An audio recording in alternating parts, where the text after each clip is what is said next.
Jayom Vishnupad Paramhansa Parivrajacacharya Sutarasati Shrimad A.C. Bhaktivedanta Swami Srila Prabhupada Ki Jai. Ananta Koti Vaishnavrinda Ki Jai. Namacharya Srila Haridas Thakur Ki Jai. Prem se kaho Shri Krishna Chaitanya Prabhu Nityananda Shri Advaita Gadadhar Shivas Arigor Bhaktavrinda Ki Jai. Shri Shri Radha Krishna Gopa Gopinatha Shama Kunda Radha Kunda Giri Govardhan Ki Jai. Shri Vrindavan Dham Ki Jai. Mayapur Dham Ki Jai. Jagannath Puri Ki Jai. Bhakti Devi Ki Jai. Tulsi Maharani Ki Jai. Jamuna Mai Ki Jai. Ganga Mai Ki Jai. Samaveda Bhaktavrinda Ki Jai. All glories to the assembled devotees. All glories to the assembled devotees. All glories to the assembled devotees. All glories to Shri Shri Guru and Gauranga. All glories to Srila Prabhupada. Om Namo Bhagavate Vasudevaya. Om Namo Bhagavate Vasudevaya. Om Namo Bhagavate Vasudevaya. Today we're reading from Canto 10, Chapter 47, Text 18. The title of the chapter is The Song of the Bee. Yad-anucarita-līlā-karṇa-pīyūṣa-vipruṭ.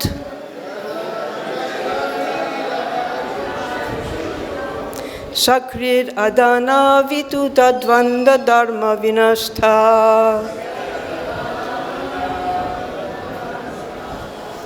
sapadi gṛha-kuṭumbaṁ dīnam utsṛjya dīnā.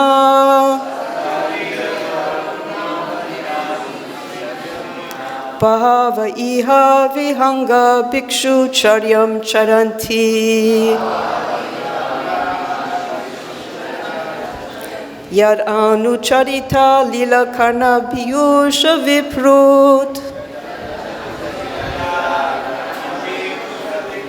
sakṛd-adana-vidhūta-dvandva-dharmā vinaṣṭāḥ. sapadi gṛha-kuṭumbaṁ dīnam utsṛjya dīnā.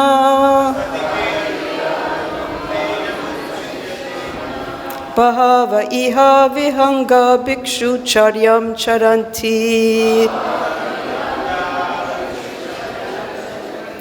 yad-anucarita-līlā-karṇa-pīyūṣa-vipruṭ. sakṛd-adana-vidhūta-dvandva-dharmā vinaṣṭāḥ. sapadi gṛha-kuṭumbaṁ dīnam utsṛjya dīnā.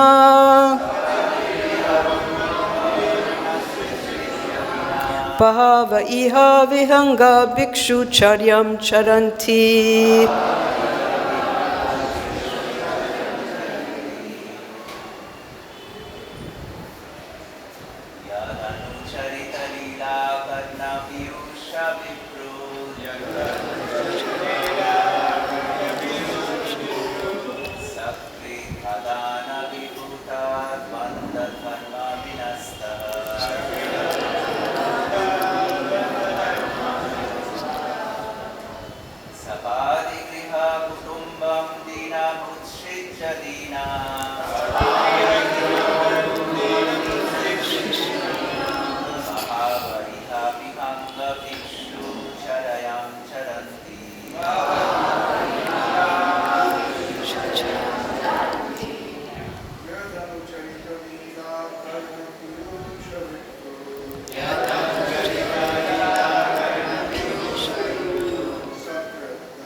Mataji's?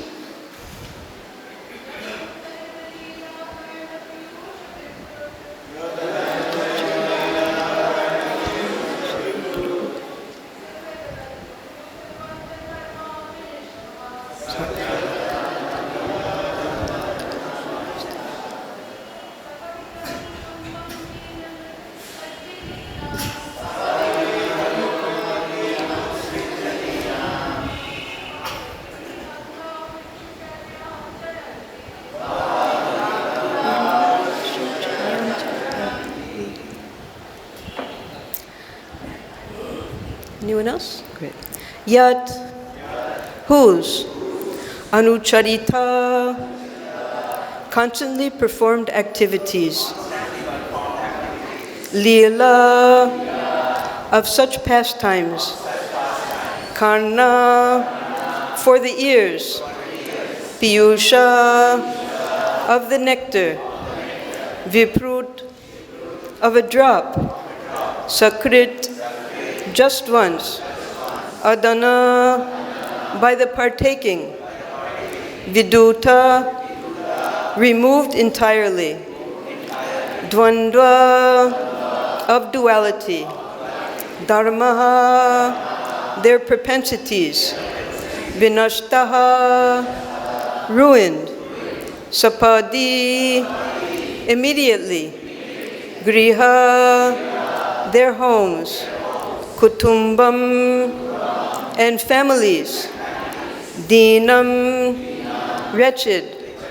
Utsṛjya, rejecting. Dīnāḥ, becoming themselves wretched. Bahava, many persons. Iha, here in Vrindavan. Vihaṅgāḥ, like birds. Bhikṣu, of begging. Caryām, the livelihood. Caranti, they pursue. Translation. To hear about the pastimes that Krishna regularly performs is nectar for the ears. For those who relish just a single drop of that nectar, even once, their dedication to material duality is ruined. Many such persons have suddenly given up their wretched homes and families, and themselves becoming wretched, traveled here to Vrindavan to wander about like birds, begging for their living. We can repeat. To hear about the pastimes that Krishna regularly performs is nectar for the ears. For those who relish just a single drop of that nectar, even once, their dedication to material duality is ruined. Many such persons have suddenly given up their wretched homes and families, and themselves becoming wretched, traveled here to Vrindavan to wander about like birds, begging for their living. Purport. Material duality is based on falsely thinking, this is mine and that is yours, or this is our country and that is yours, or this is my family and that is yours, and so on. In fact, there is one absolute truth in which we all exist and to whom everything belongs. His beauty and pleasure are also absolute and infinite. And if one actually hears about this absolute truth called Krishna, one's dedication to the illusion of mundane duality is spoiled. According to the Acharyas, and certainly in accord with Sanskrit grammar, the last two words of the second line of this text may also be divided dharmā vinaṣṭāḥ. Then the entire line becomes part of a single compound, the meaning of which is that hearing about Krishna cleanses one of irreligious duality, and thus one is not vanquished, avinaṣṭāḥ, by material illusion. The word dīnāḥ is then given the alternate reading of dhīrāḥ, meaning that one becomes spiritually sober and thus gives up attachment to fleeting material relationships. The word vihaṅgāḥ, birds, would in this case refer to swans, the symbol of essential discrimination. Srila Vishwanath Chakravarti quotes Rupa Goswami as follows in connection with this verse. Bhangya tya ghochiti tasya kaganam api kedanat yatra san usayam prokta tad bhaved abhijalpitam. When a lover indirectly states with remorse that her beloved is fit to be given up, such speech, uttered like a plaintive crying of a bird, is called abhijalpa. Ujjvala Nilamani, 14:194. Om Jnana-timirandasya Jnananjana Salakaya Chakshurunmilitam Jena Tasmai Shri Gurave Namaha Shri Chaitanya Manobishtam Stapitam Jena Bhutale Swayam Rupa Kadamayam Dadati Swapadantekam Nama Om Vishnu Padaya Krishna Prashtaya Bhutale Shrimate Bhakti Vedanta Swamini Tinamine Namaste Saraswati Deve Gauravani Pracharine Nirvishesha Sunyavadi Paschatya Deshatarine Jaya Shri Krishna Chaitanya Prabhu Nityananda Shri Advaita Gadadhar Shivas Arigor Bhakta Vrinda Hare Krishna Krishna Krishna Hare Hare Hare Rama Rama Rama Hare Hare. This verse is considered to be spoken by the Acharya of Bhakti herself, Srimati Radharani, describing the summum bonum position of Bhakti. However, if one hears this verse separately without understanding the placement of the verse in the Srimad Bhagavatam, it becomes confusing. Therefore, just as when we look at a beautiful painting, a backdrop, very large with so many different details, we don't just pick out one detail and concentrate on that.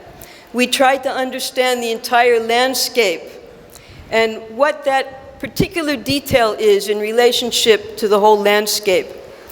So these 10 verses, the Brahmar Gita, they're taken out specifically to show the Chitra Jalpa. Prabhupada calls it Jalpa Pratijalpa. Jalpa Pratijalpa means to speak and then to reply, or conversation. So this Chitra Jalpa, it's a section of the highest form of love, Mahabhava. There are two highest forms. There's the Madana, that up to the queens can experience in sambhog with Krishna, meeting with him. And then in separation, there's the highest form of Mohana.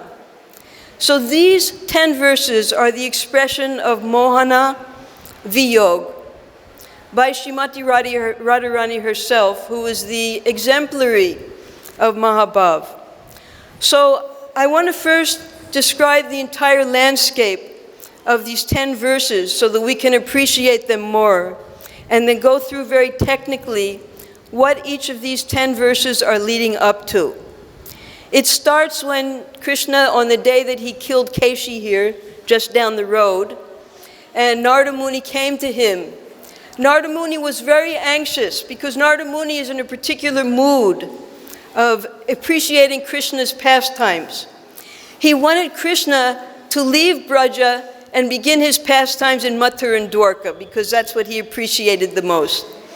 So he told Krishna in advance, just like if we go to an astrologer, he said, this is going to happen this year, then that, and oh, watch out for this, and then this will happen, and you'll die at this date.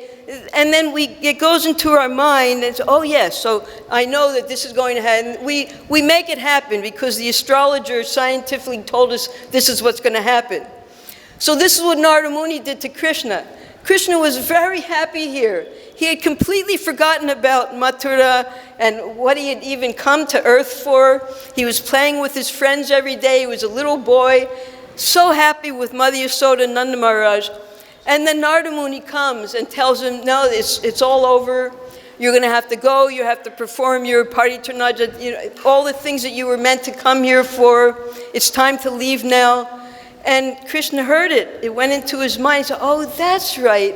That's what I came here for. I have to save the sadhus. I have to kill the demons. And then that evening, sure enough, a Akrura comes. That was part of Narada Muni's plan. He had to speed it all up. A Akrura comes and tells Krishna, you're not actually the son of Nanda Maharaj, and Yashoda. You're the son of Vasudeva and Devaki. You have to come and save them.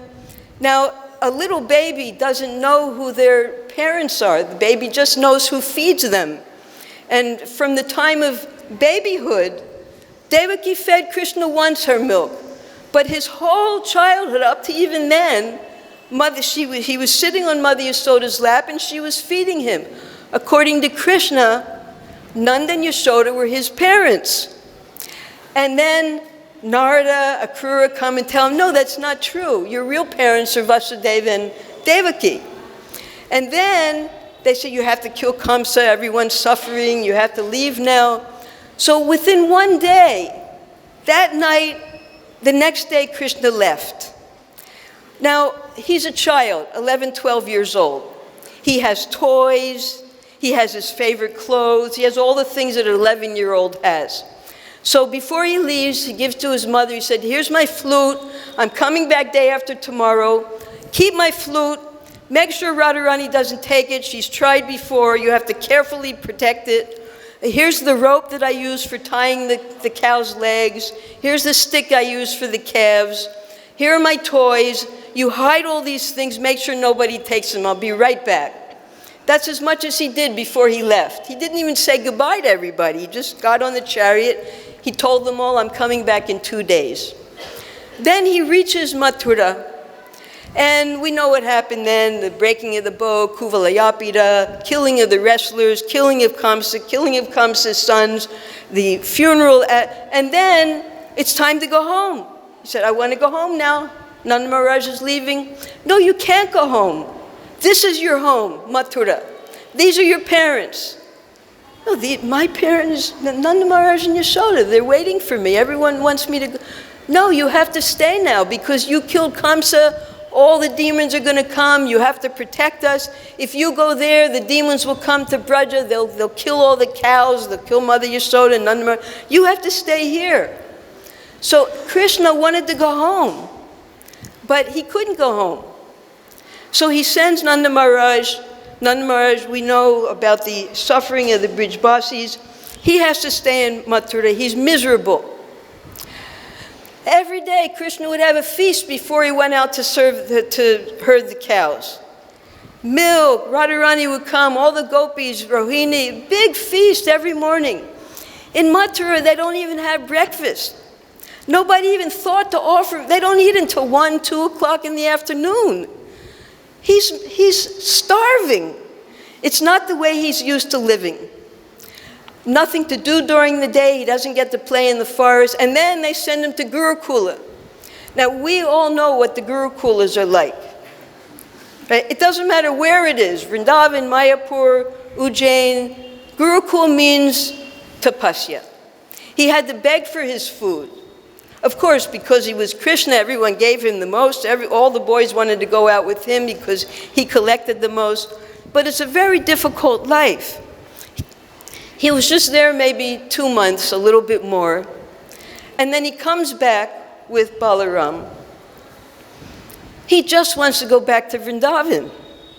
He can't, because now Jarasandha is going to come, Kalyavana is going to come, all the demons are getting ready. So he wants to go home. He's suffering like anything. He misses all of his friends. He misses his mother. He misses his father. He misses his girlfriends. And he knows that they're suffering also. So Uddhava, who was just like his counterpart, his cousin brother, Vasudeva and Devabhaga, they were brothers, so Uddhava and Krishna, they even looked exactly alike. He calls Uddhava because Uddhava is considered the most learned. First, from his childhood, he was a great devotee. 5 years old, his mother would call him for prasadam. He was busy doing his puja, worshiping Krishna. He didn't care about prasadam. he was a pure devotee from childhood. And then when he had to go to Gurukula, he didn't go to Gurukula here. He was sent to the heavenly planets. And Brihaspati personally trained him in all of the Vedas and Shastras. So he was the most learned of all the Yadus. But there was one Shastra that he hadn't studied, that Brihaspati didn't know about, and that was called Prem Shastra. And that Prem Shastra you can only study in Vrindavan, because the teachers are there. Krishna wanted Uddhava to complete his education. So he decided Uddhava is the right person to send to Vrindavan. And he called Uddhava. And Rupa Goswami, who understands exactly the mind of Chaitanya Mahaprabhu, who has the mind of Srimati Radharani, before Rupa Goswami even met Lord Chaitanya, he wrote a book called Hansadutta. Hansadutta is about this pastime. Radharani is suffering so much. She's in the fire of separation. Her body is going to burn up, but because she's crying so much, that puts out the fire of separation so she can't die. So Lalita, one day she has to run and get Jamuna water to pour onto Radharani. And when she's at the Jamuna, she sees a swan. And just like this, what we're experiencing here, Radharani is speaking to a bee. Lalita, she starts talking to this swan. And she says, oh, I see you're headed towards Mathura. You give Krishna this message that Radharani is dying. He has to come back immediately. So this Rupa Goswami in his Hansadutta expresses this Divyanmada, this Chitrajalpa, this madness of talking through Lalita Devi to the swan, Hansadutta, the messenger swan. Next, he writes the book Uddhava Sandesh, and this is when Krishna describes to Uddhava what his mission is as a messenger, what the path is, where the places he has to go, what he's going to see, how he has to dress, what he has to say. He has individual messages for each and every gopi. He has about double, triple the amount for Radharani. So Uddhava, being the expert mantri, minister, giving these mantras, these different messages to the gopis. So now Uddhava has arrived, and he's met Nanda and Yashoda, given them their messages, at the same time getting his first lesson in this Prem Shastra that Nanda Maharaj explains to him, well, you don't understand who this Krishna is. We forgive you, you're a young boy, you think he's the Supreme Personality of God, we know who he really is. So Uddhava was completely surprised after speaking to Nanda and Yashoda. And then the next morning, after taking his bath, the gopis, they see Uddhava, and in their shyness, their bashfulness, and their humility, and also the fact that they're very simple village girls, they want to speak to him, but not publicly. So they take him to a secret place, Uddhava Kyari, that's there, near Nanda. Everything is centered around Nandagaon, where Krishna and Balaram live. That's the center of Braj. And they begin to speak to him. And all of the gopis come there. They all want to hear how Krishna is. They're so attracted to this young boy. They see he's already attained Sarupya Mukti in this form. He looks just like Krishna, everything. The eyes, the lips, the smile. They know he's not Krishna, though. So Radharani also comes, and she's sitting at distance, listening to what the gopis are saying to Uddhava. And in her madness, she sees Uddhava, but she doesn't see him. So she begins speaking to this. Bees are all over the place, especially if you go to Nandagaon, where there are gardens, and in that area, you can see these black bumblebees. You don't see them here because if you go over by the Jamuna, you might see them. These black bumblebees, they have their own colonies. There's a guru, and then he flies, and then all the other students fly behind him. Wherever he goes, they go. It's beautiful. So these black bumblebees, they wander all over the place in Braj. and she saw one of these black bumblebees and mistook him to be a messenger coming from Krishna, because there was Uddhava who had come from Krishna. And she begins speaking to him. And she speaks these 10 verses. And she starts with the one thing that we are warned by all the acharyas not to engage in. Prajalpa. Prajalpa means gossip, chattering, fault-finding, just pointing out all of the things that that person has done wrong, maliciously, with pride. She starts with prajalpa. And she, not only is she blaspheming, offending Krishna, but because this little bee has come as a messenger of Krishna, she's even finding fault in the poor bee. She said 4 things. First of all, you're just like that rascal Krishna. You go from flower to flower taking nectar, and then you reject that flower, just like he does with the young girls. Your names are practically the same, Madhupa, Marupati. You look the same, you're both black. And not only that, because you'll see even in this world, different types of people become friends with their own type. Birds of a feather flock together, right? So you'll see the drunkards, they often make friendship with cheaters. So Radharani told him, you're a drunkard, he's a cheater, you're both friends. I don't want to have anything to do with either of you. Go away from my feet. So this prajalpa is number 1 verse. Then the bee tries to defend himself. Why you say I'm drunk? I'm not drunk. So I can see on your whiskers. I know what you've done. And then she accuses him that you have the kumkum from the... Everything she's imagining, how Krishna is enjoying with the Kshatriya girls in Mathura, and pressing his garland against their breast. There's a kumkum right on your whiskers. You have to be drunk. You didn't even clean your whiskers before you came to see me. She just accuses him of everything left and right. And he defends himself. But then her attack becomes even stronger. This is called parijalpa. She does not stop there. She accuses Krishna of every deceitful activity that you can imagine of, how he left us, how ungrateful he is, how he promised, he broke his promise, and blaming this all on the poor bee. And the bee, always trying to defend himself, because his buzzing, she took to be his responses to what she was saying. So as he would buzz around, she would think that he was speaking back to her.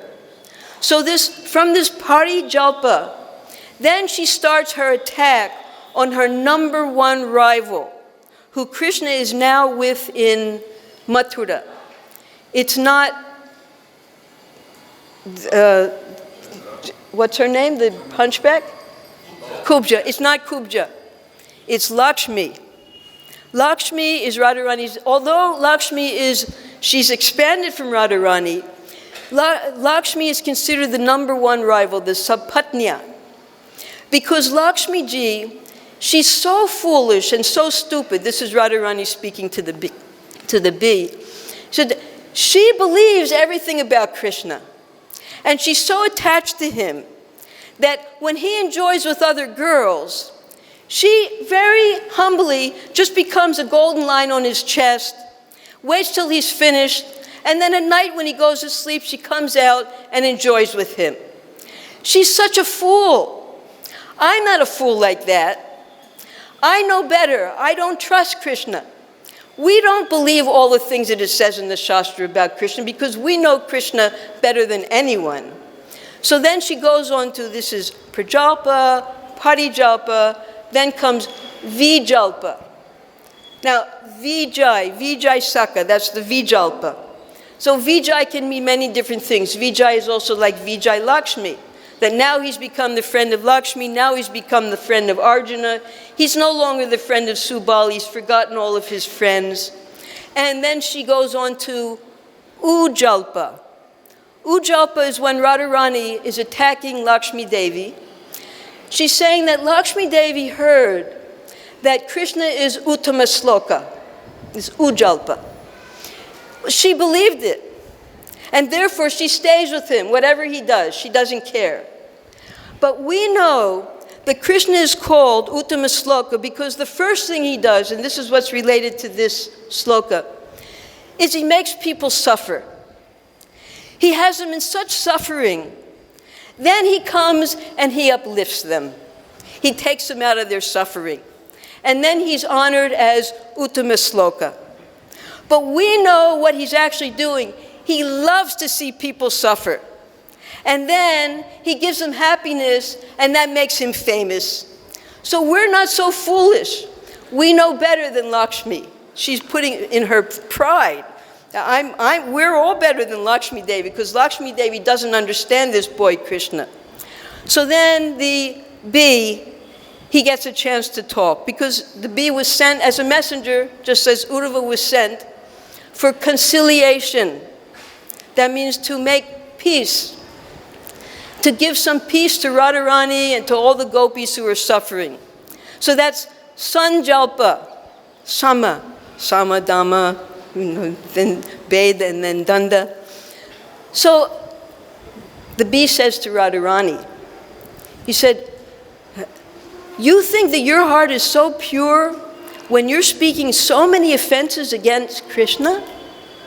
And she said, I know exactly what you've come here for. You have come here to conciliate me, to give me peace. You are just as bad of a diplomat as Krishna is. I will not accept any type of forgiveness to him. I know better. He's done this to all of us so many times, and now he's left us. He promised he would come back in 2 days. He promised that he would always love us. And where is he now? So I will not accept your diplomacy. I will not make peace with him. Now this just, like when you're driving and you're in the madness of going fast and you go into overdrive, this goes on to the next, which is what we heard yesterday, Avajalpa. We know the sloka in Bhagavad Gita, Avajananti mamudha manusim tama. So Radharani, this Avajalpa, she starts to pick out from the Puranas as proof that Krishna is a cruel-hearted, merciless killer. She tells the bee, Krishna is not a first-time offender. He is a repeat, chronic offender, a perpetrator. He is a history sheeter. In criminology, history sheeter means they open up the file and, oh, look at all these things that this person is. He's a history sheeter. And it's all written down in the Puranas. I have proof. So yesterday we heard how, like a hunter, from behind a tree, he killed Bali. How mercilessly, because he's so henpecked, he killed a deer for Sita. How he cut off the nose and the ears of Surpanika just because Surpanika fell in love with him. And then finally, that was Kshatriya, violent. Then as a Brahmin, it's all written there. History sheeter, it's all there. You can see it yourself, his mercilessness. As Bali, normally when a Brahmin receives sacrifice, so you give a gift in return. So what did Vamana do? He tied up Bali, he threw him down into Patalaloka when he gave everything he had to Vamana Dev. This is the type of person you want me to be peaceful with? You want me to forgive him? Now we're on today's sloka. And she's going on with her rant about who Krishna actually is. And this sloka can be taken 2 ways. It can be taken in the mood of Radharani, where she's so angry at Krishna and this messenger, or in the mood of pure bhakti, because it starts out perfectly. To hear about the pastimes that Krishna regularly performs is nectar for the ears. For those who relish just a single drop of that nectar, even once, their dedication to material duality is ruined. Well, that sounds very Krishna conscious. But what the purport that Radharani gives is that this nectar going into our ears, Krishna has actually mixed with poison, datura. We have here datura. Has anyone seen a person who accidentally took datura? Sometimes the person completely loses their consciousness. They fall on the ground. They don't know what they're saying, what they're doing. So what Krishna does is he mixes this nectar of hearing about him with poison. And that's what goes into our ears. And the poison, we should die when we take poison. But because it's mixed with nectar, we can't die, because nectar is amrit. You can't die when you take poison. So you're poisoned by hearing about Krishna. At the same time, you can't die. So what Radharani does is she has a very big analogy. She says, Sukadeva Goswami, he is the killer. And he carries under his arm his net. His net is the Puranas. She's still talking about the Puranas. Now, this net, he wanders from forest to forest, throwing his net. That means speaking the Puranas, the Srimad Bhagavatam. Now, where did he get this net from?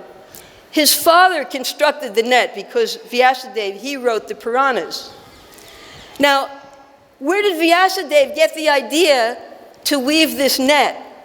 He got it from the instructor, Krishna. So ultimately, Krishna, the instructor, taught Vyasadeva how to construct the net, which he gave to his son, Sukadeva, who is the killer, who wanders from forest to forest. He throws out his net, he sprinkles a few grains, all the birds come into his net. We're the birds, we're all sitting here right now in the net. The birds come into the net, he picks up the net, grabs all those birds, they're all inside of the net, chanting. He picks up the net, brings the net to Vrindavan, opens up the net, and here we all are in Vrindavan right now. This is the way Radharani sees this verse. So then, the birds are here in Vrindavan, here we are. We can only eat what we're given. We're beggars. We only get to eat what Gaur Bhagavan makes for us every day. We don't have any choice. Otherwise, we can go out and beg. And we've left everything by force, because we were caught in the net. The husbands have left their wives. The wives have left their husbands. The mothers have left their children. Their children have left their mothers.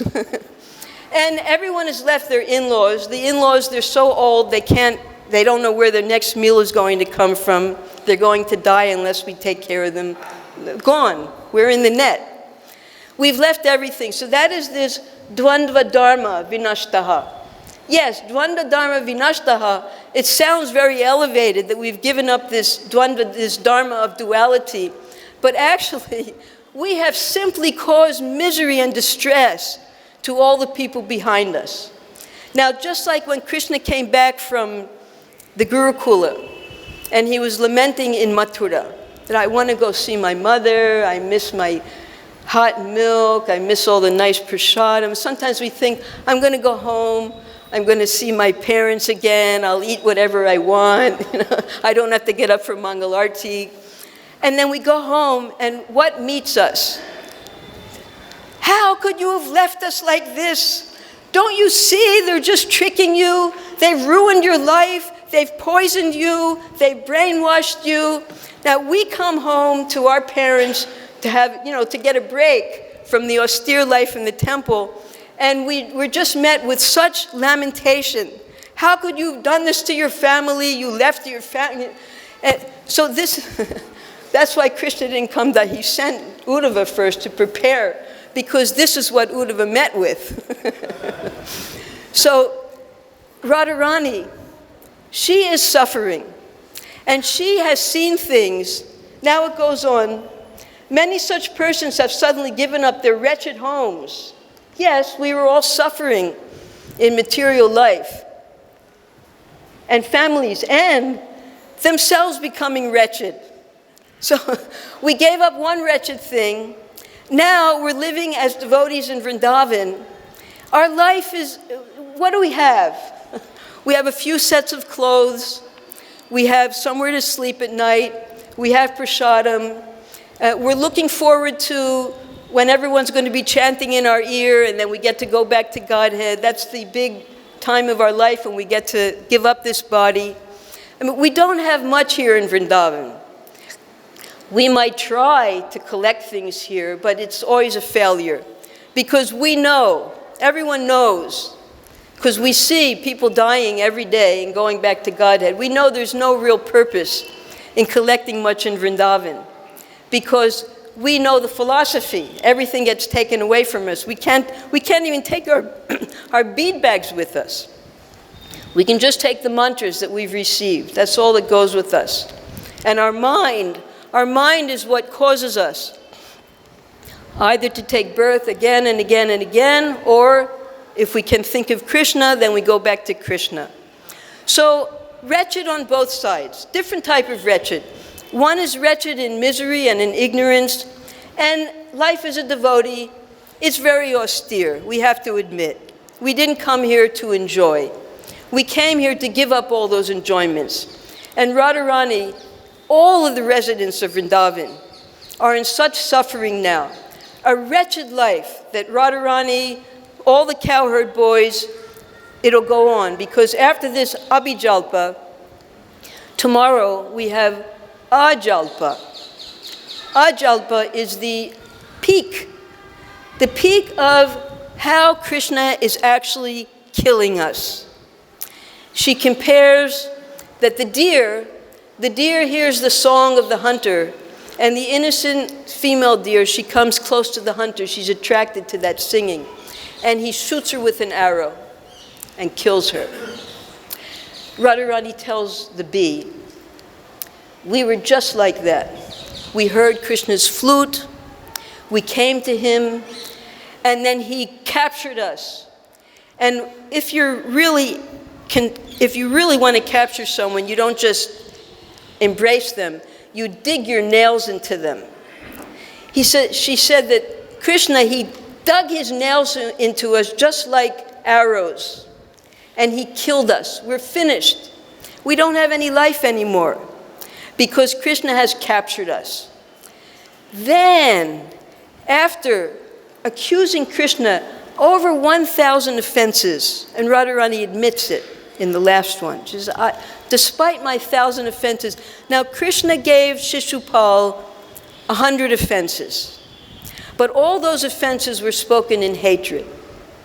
Radharani, in these 10 verses, she has surpassed 1,000 offenses, which she admits.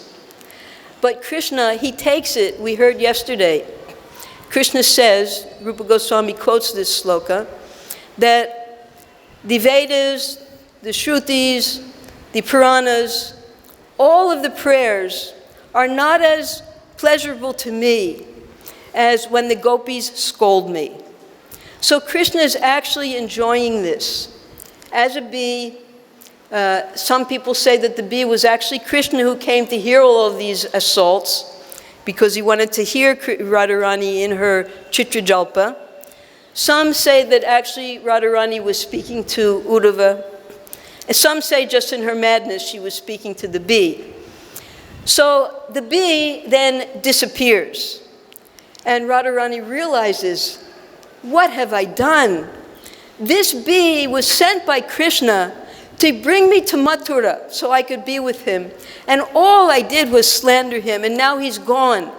He's gone back to Krishna. He's going to tell Krishna all the things that I said bad about him. Krishna's going to become indifferent to me, and I'll never see him again. So then she has, it's called Pratijalpa. The bee, or some other bee, we don't know which bee it was, comes back.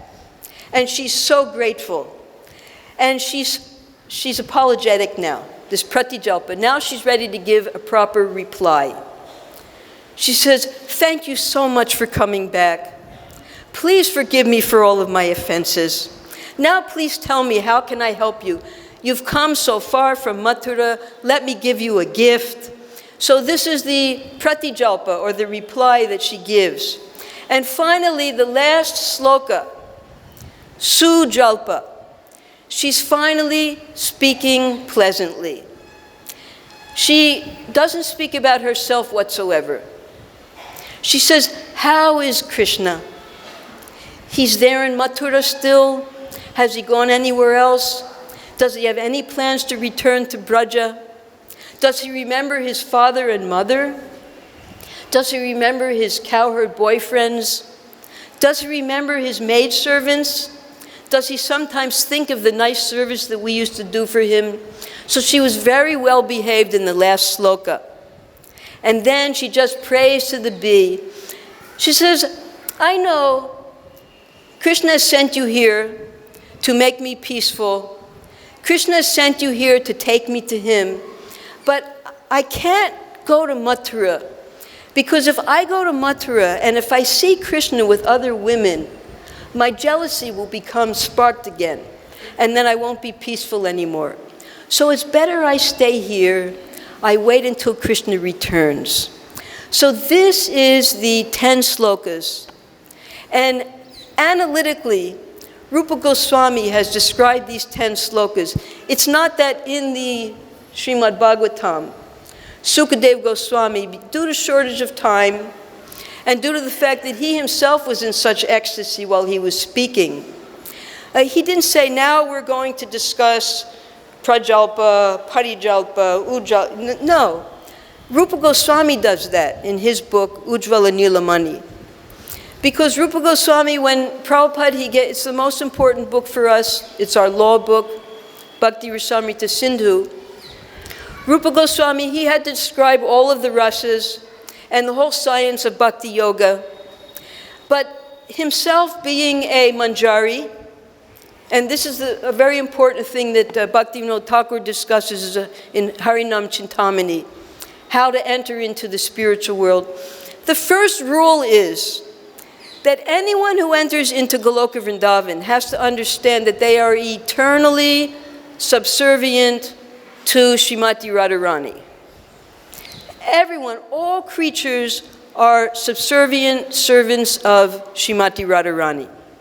So Rupa Goswami, being Rupa Manjari, being in the group of Lalita Manjari, being one of the primary maidservants of Srimati Radharani, she has her mood.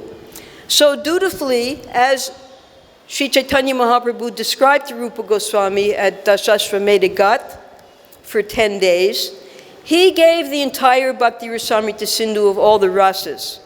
But because of his mood of Ujjvala Rasa, he then wrote a huge book, over 1,000 pages for us to read, of just the Madhurya Rasa or Ujjvala Rasa.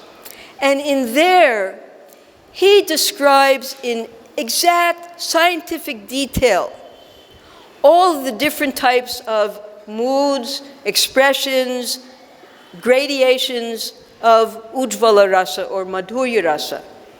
And only at the very end of the book, he comes to Mahabhava. And at the very end of describing Mahabhava, he describes this Chitrajalpa, where he describes the 10 different types of Divyonmada discussions, which is what we're in the middle of right now. So we have gone through, sitting here in this net, all of the 9 cantos of Srimad Bhagavatam. We've listened very carefully.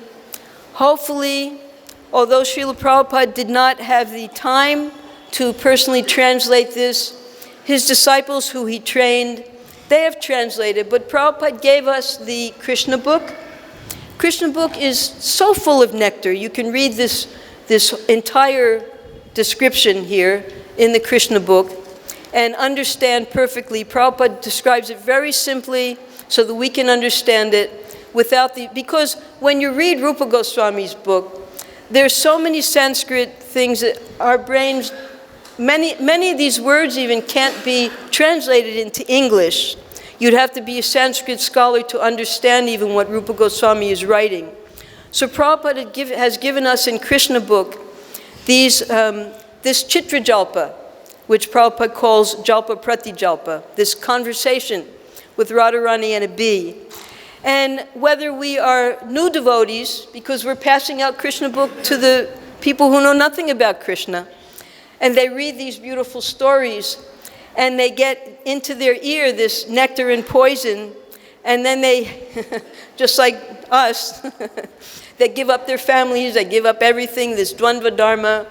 They come running to Vrindavan, they never want to go back home again, they have to live like beggars here. And they get to hear in more detail these slokas from the 10th canto. That's the importance of everyday hearing our medicine, morning and evening, Srimad Bhagavatam, Bhagavad Gita, associating with devotees, keeping our minds pure by chanting Hare Krishna, keeping our bodies pure by engaging in the sadhana of deity worship, and living here in the holy Dham, whether here or in any of the temples of Vaikuntha. So practicing these 5 aspects of sadhana bhakti, we can become purified and one day understand this Divyanmada of Srimati Radharani and enter into her camp under the instructions of Rupa Goswami. So any questions?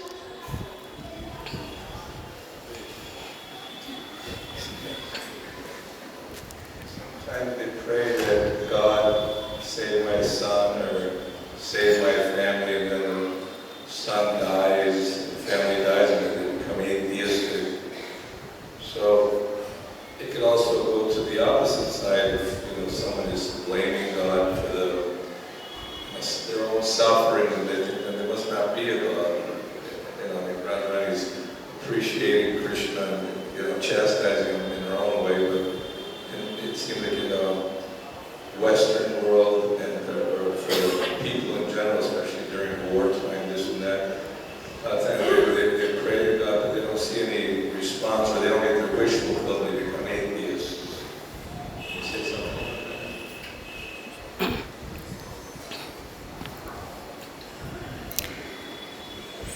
There are different offenses to the holy name, and one of them is to not preach to the faithless. So the first step in devotional service is Shraddha, and that is to have a little faith that God actually exists.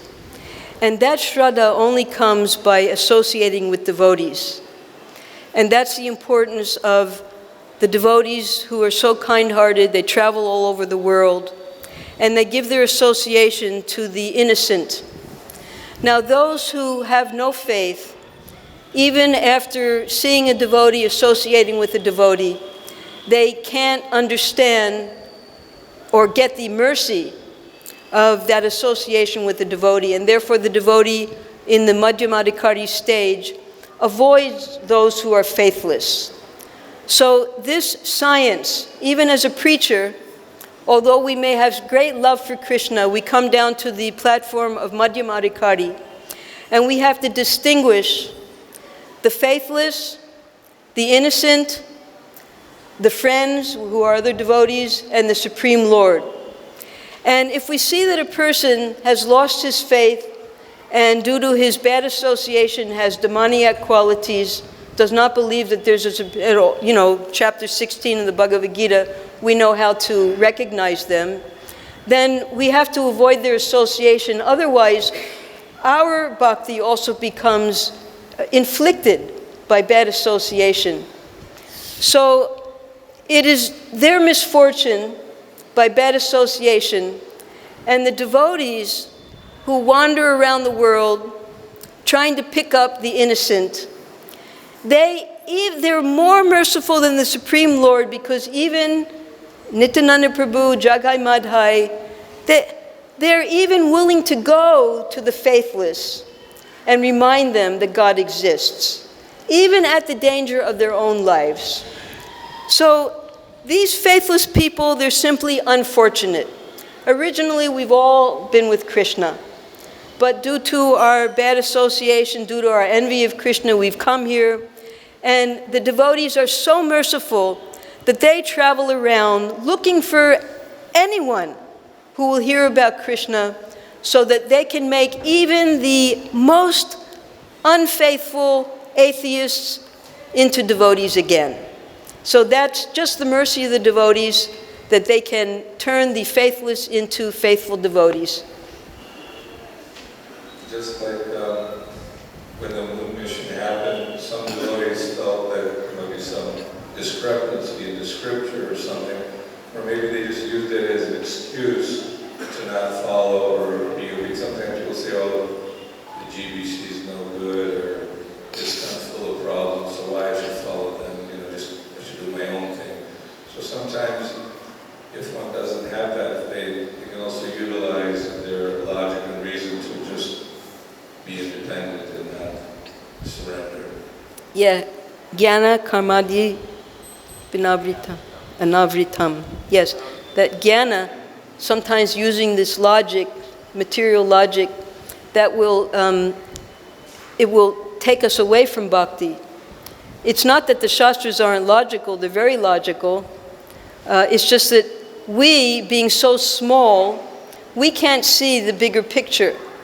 And when you study the Shastras, then you start to see the bigger picture, where the moon actually is, whether we are stationary and everything is revolving around us, or whether we're revolving about... all of these things are described in the Shastras. And that's why we spend bahunam janmanam ante. It takes lifetimes to understand. We can't be impatient and expect that we're going to get all knowledge immediately. We have to study. And depending upon where our destination is, we're put into association with a particular sampradaya, with particular books to read. Not everyone is aiming for Radha Bhava. They're aiming for going to Ramalok. So different sampradayas will take us to different places. And the people who are attracted to Krishna consciousness, that means they want to go to where Radha and Krishna are, so they come to Vrindavan. So we have to, our logic and our knowledge is not going to help us get to the ultimate destination. We have to submit ourselves to the Guru, hear from him submissively, and serve him, and then he will bless you with understanding the Vedic knowledge. You can't argue with your Guru.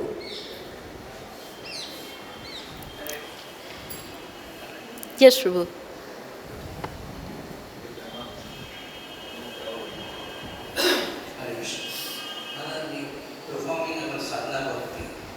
Yes. That will guarantee us that we go back home back to body.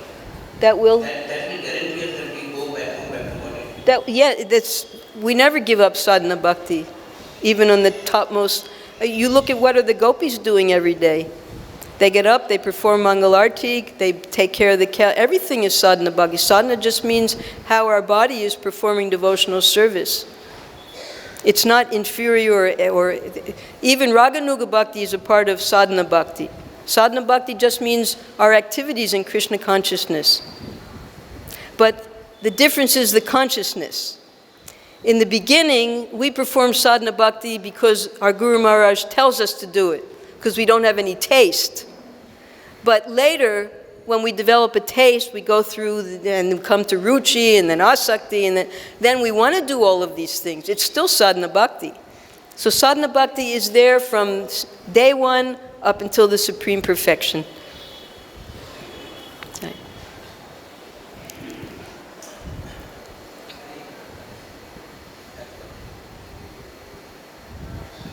It's after 9 o'clock. If anyone wants to go, they're welcome to.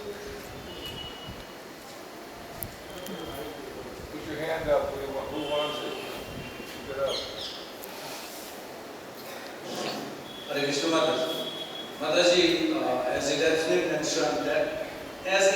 mentioned that there are miseries in the life of the people living in the material world, and there are also miseries in the life of the devotees. Yes. Doesn't it prove that birth itself is the cause of all miseries? That what itself?